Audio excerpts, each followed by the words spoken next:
Hello chers tous, j'espère que vous allez tous bien.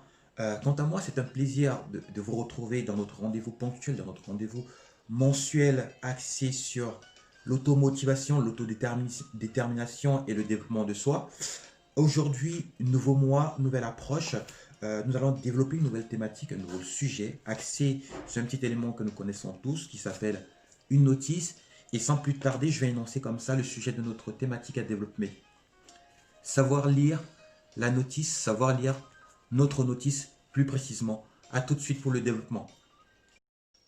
Apprendre à lire la notice de notre soi, de notre être, tout comme on le fait pour maîtriser la posologie des médicaments, tout comme on le fait pour connaître comment monter un meuble, mais surtout pour éviter de perdre du temps, mais surtout pour connaître le bon dosage et pour éviter des surdosages et des sous-dosages avec des effets néfastes qui peuvent en décoller.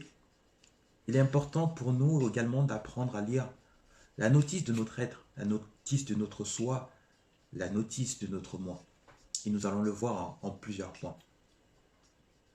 Primo, savoir quelle activité est propice à notre épanouissement, la pratique d'un sport, est-ce que c'est des rencontres riches, savoir quelle attitude est nocive à notre soi, à notre moi, la calomnie, la paresse, la procrastination, etc. Savoir quelle action est fructueuse à notre bien-être. Travailler, lire, sortir, etc. Mais le tout, surtout, sans pour autant abuser, rappelons toujours l'effet surdosage et sous-dosage. Apprendre à lire la notice de notre être.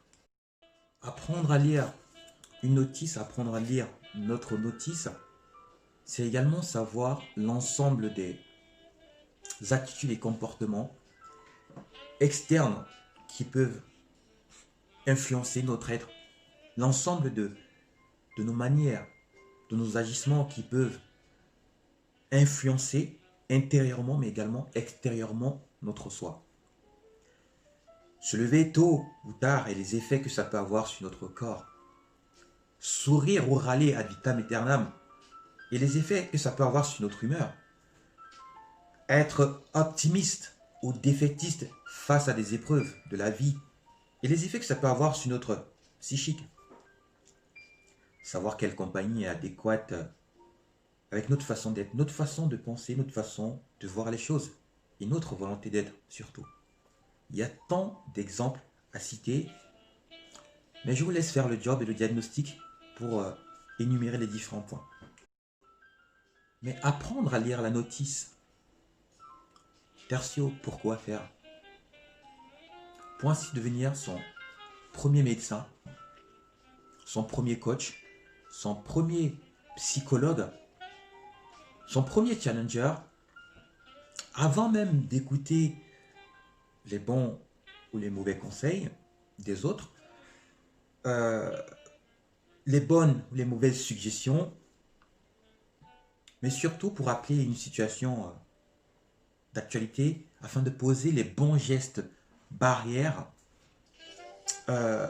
pour éviter justement les conséquences.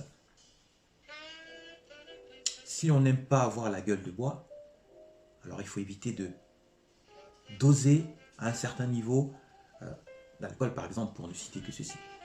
Apprendre à lire la notice est donc importante, mais surtout savoir faire un diagnostic de notre soi, de notre être est d'autant plus important pour que nous soyons encore meilleurs.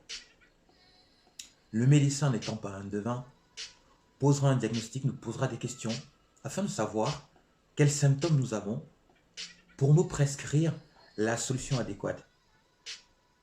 Lorsque nous avons un dysfonctionnement et lorsque nous contactons par exemple un service après-vente, c'est à la base, c'est surtout à la suite d'un diagnostic justement que le technicien ou que l'équipe SAV arrive à une solution. Est-ce qu'il faut réparer? Est-ce qu'il faut remplacer le matériel? Afin de devenir donc meilleur et devenir aussi la meilleure version de soi, puisque c'est de notre série dont il s'agit, tâchons de savoir et de, dès maintenant, de lire la notice de notre soi, de savoir poser le bon diagnostic afin d'anticiper et de poser le traitement adéquat. La vie est un idéal, ne l'oubliez pas. Portez-vous bien et surtout n'oubliez pas de liker, de partager et à ciao ciao.